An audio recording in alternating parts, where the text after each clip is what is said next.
రాజధాని అమరావతిలోని ప్రాంతం రాయపూర్లో నిన్న రాత్రి జరిగిన అగ్ని ప్రమాద ఘటనపై ఆంధ్రప్రదేశ్ ముఖ్యమంత్రి నారా చంద్రబాబు నాయుడు సచివాలయంలో రివ్యూ చేశారు.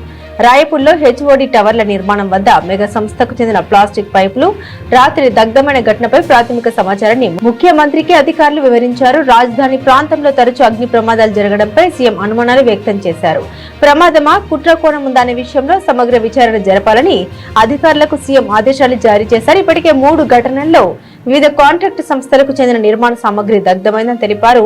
ఈ రోజు సాయంత్రం సిఆర్డీ అధికారులు, పోలీసు ఉన్నతాధికారులతో ఉన్నత స్థాయి సమీక్ష నిర్వహిస్తామని సీఎం చంద్రబాబు పేర్కొన్నారు.